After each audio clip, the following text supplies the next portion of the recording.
vamos dar continuidade ao uso da QuantMode. Agora, vamos plotar um outro gráfico parecido com esse, só que no formato simples. Então, imagina que você não quer trabalhar com Candle, você quer no formato simples. Como que você pode fazer? Pode fazer de uma forma bem parecida como a gente vinha fazendo antes.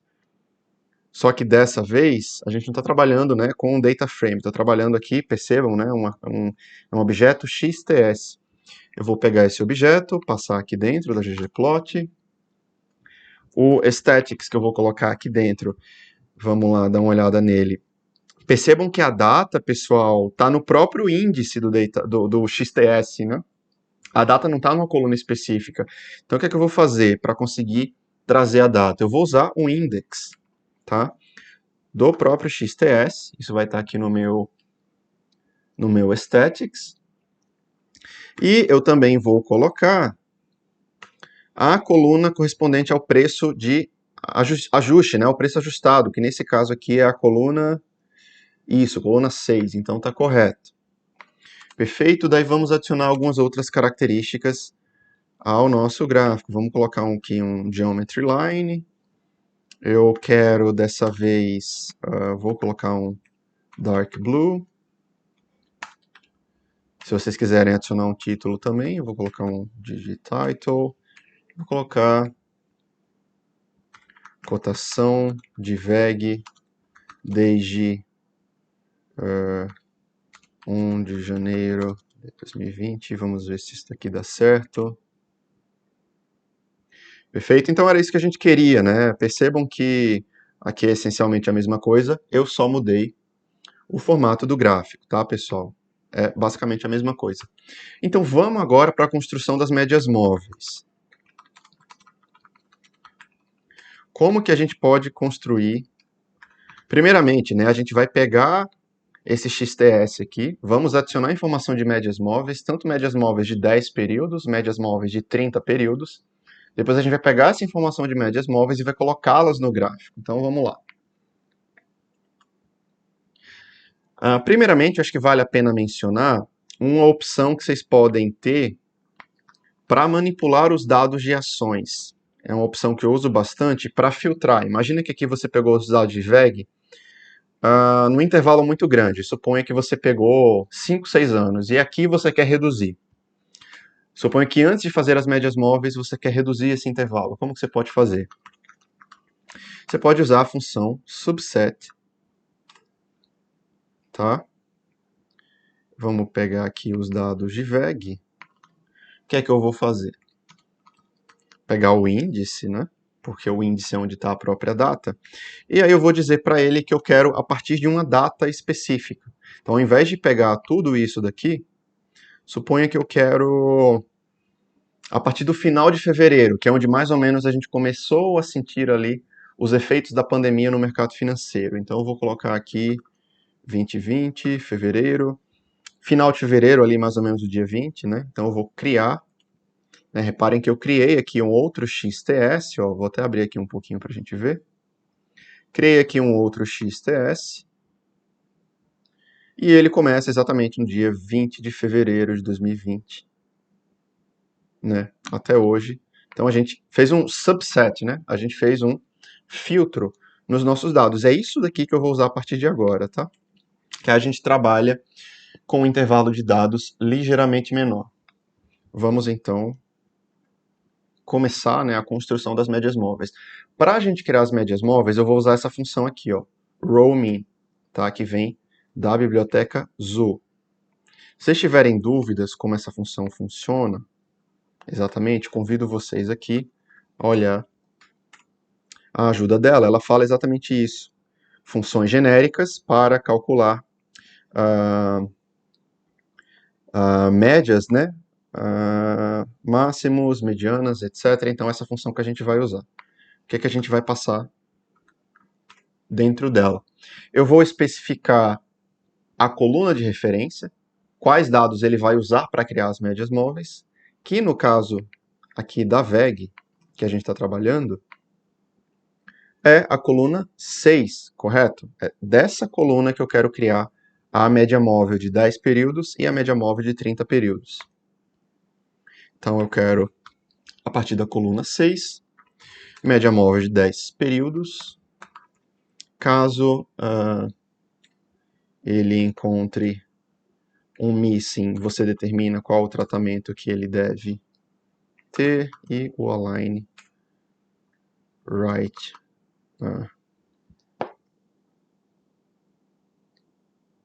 para especificar se o índice do resultado deve estar alinhado à esquerda ou à direita, né, frente à janela das observações. Beleza, com isso eu crio a média móvel de 10 períodos, aqui para criar a média móvel de 30 períodos, isso aqui deve ser 30, e agora vamos dar nomes, né? Então eu vou chamar de média móvel de VEG de 10 períodos, vai ser isso daqui. Média móvel de VEG para 30 períodos, vamos só dar uma conferida para ver se está tudo correto. Aparentemente está tudo correto, então vamos executar isso daqui. Então aqui, ó, ele já criou objetos contendo as médias móveis. O que é que a gente precisa fazer agora? Eu preciso voltar no XTS de VEG, que é esse dados VEG filtrado. Eu vou criar uma coluna nele, onde essa coluna vai receber o nome, né? A coluna vai receber a própria informação da média móvel. Então isso daqui, né? A nova coluna que eu estou criando vai ser igual à própria informação daquela média móvel. Fiz isso para 10 períodos, vou fazer isso para 30 períodos. Também. Vamos dar uma olhada aqui em dados VEG filtrado. Percebam que as colunas com a informação de médias móveis já está aqui. Qual que é o nosso desafio? Nosso desafio basicamente agora é plotar isso, né? Então vamos colocar tudo isso num gráfico. Mais uma vez usar a função ggplot.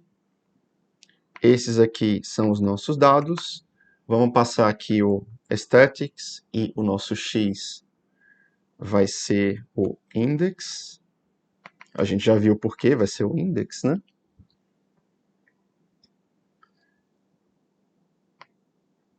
Beleza? Temos o nosso x. O que é que a gente vai fazer agora, então, pessoal? Vamos adicionar linha por linha, né? Então, geometry line. A nossa primeira linha vai ser, vou colocar aqui, aesthetics, y é igual a... A nossa primeira linha vai ser o próprio preço de VEG, que a gente já tem aqui, o preço ajustado. Vocês podem terminar, né, a legenda. Isso daqui vai ser, vamos colocar, preço de VEG 3.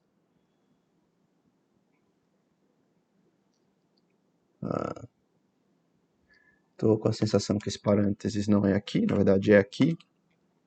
Beleza, mais... E agora a gente vai adicionar as linhas das médias móveis. Então, o y aqui não é 6. O y aqui vai ser a primeira média móvel, que é 10. E aqui a gente vai colocar média móvel de 10 períodos. E da mesma forma, a gente pode copiar isso daqui e colar embaixo para fazer a média móvel de 30 períodos. Então, beleza, temos o nosso y aqui. Basicamente isso, tá, pessoal? É essencialmente isso. A gente vai adicionar algumas características no gráfico para que ele fique visualmente mais atraente, mas é essencialmente isso. Né? Que características a gente pode adicionar ao nosso gráfico aqui? Vamos colocar um mais. Eu vou adicionar um rótulo no X. Vou adicionar um rótulo no eixo Y também.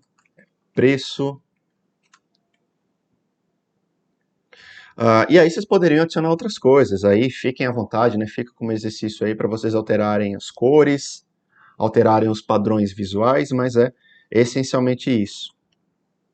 Como que o pessoal usa isso na análise técnica, né? Quem segue a análise técnica aí para fazer suas operações no mercado financeiro? Normalmente eles acreditam que quando há cruzamento de médias móveis, esse cruzamento pode ser um indício sobre o comportamento do preço daquela ação. Então eu vou tentar dar um exemplo aqui, tá? Essa média móvel verde aqui, ela é de mais períodos, ela é maior, ela é mais suave. Normalmente quando o pessoal vê uma média móvel que é de menos períodos, uma média móvel menor, cruzando, essa média móvel maior, isso daqui seria um sinal de venda. Então, provavelmente aqui eles falariam para você vender essa ação. Não sou especialista em análise técnica, obviamente não estou pretendendo aqui dizer o que vocês têm que fazer, mas é mais ou menos esse raciocínio, e é muito bacana a gente começar a ver que vocês podem usar a programação para ajudar vocês a tomar a decisão, né, na hora de investir, né, em um ativo, a melhor hora para comprar, a melhor hora para vender. Então, dessa forma, vocês têm aí uma ferramenta muito bacana que vai ajudar na análise técnica. Para a gente terminar o uso da biblioteca QuantMode, eu queria só apresentar mais algumas funções que facilitam bastante a nossa vida. Comumente no mercado financeiro, a gente quer calcular retorno e risco. Como que a gente calcula o risco normalmente? Através da volatilidade, né, que normalmente é representada pelo desvio padrão. Tem funções prontas na biblioteca QuantMode para fazer isso. Então, por exemplo, se vocês quiserem os retornos diários dessa ação aqui, vocês poderiam usar a função Daily Return, e aqui dentro vocês passariam a ação que vocês estão estudando no momento, no caso aqui é dados de VEG, e se você executa isso daqui, ele vai dizer qual que foi o retorno, né? Qual foi o rendimento da ação de VEG de um dia para o outro. Então, se vocês olharem, por exemplo, aqui no último pregão, ele está dizendo que houve uma queda bem pequena, né? Aqui, por exemplo, o preço da VEG subiu um pouquinho mais de 2%. Então, aqui ele retornou os retornos diários. Será que a gente consegue em outros períodos? Consegue da mesma forma. Se vocês quisessem os retornos semanais, bastaria usar a função Weekly Return. Ele mostra de semana a semana. Será que mensal a gente consegue? Consegue da mesma forma. Então, Monthly Return. Obviamente que foram poucos meses, né? Então, a gente tem abril, maio, junho. Você tem aqui o retorno de VEG, por exemplo, nesse último mês está bem expressivo. Observem que é quase 25%. Se a gente quisesse o retorno anual, da mesma forma, tá? Então, tem a função Yearly Return. E aí a gente tem um rendimento de mais de 70%. E se eu quiser o risco? De uma forma parecida, você pode pegar a função SD, né, que é Standard Deviation, desvio padrão, e calculá-la no preço ajustado. Obviamente tem valores missing, né, tem alguns valores faltantes, e para que a gente conseguisse calcular isso, você precisaria de alguma forma se livrar desses missings. Aqui de uma forma bem fácil, mais para efeito da gente ver como calcula, né, eu usei a função para omitir os missings, então na.omit. Aí percebam que esse aqui é o desvio padrão. Obviamente tem formas mais precisas, formas mais corretas da gente calcular o risco, tá, pessoal? Mas aqui só para efeito de ilustrar mesmo a facilidade de fazer isso no R, eu calculei dessa forma. Essas duas bibliotecas que a gente viu até agora, a BetGetSymbols e a QuantMode, mais uma vez, nos permitem trazer dados de negociação de ações, né? Dados do preço, preço de abertura, preço de fechamento, preço máximo, preço mínimo e volume. Dessa forma, a gente consegue ter mais dados, ter mais informações para ajudar a gente na hora de fazer uma análise técnica, por exemplo, calcular a correlação, criar um portfólio novo e compará-lo a um índice de referência. Só que até agora a gente não viu dados fundamentalistas, que a gente viu lá no início do nosso tutorial, que também são importantíssimos. Para isso eu vou apresentar uma outra biblioteca para vocês, que é a última aqui no nosso tutorial, que é a GetDFP Data, que traz dados fundamentalistas, e eu vou apresentá-la na próxima sessão. Então até já!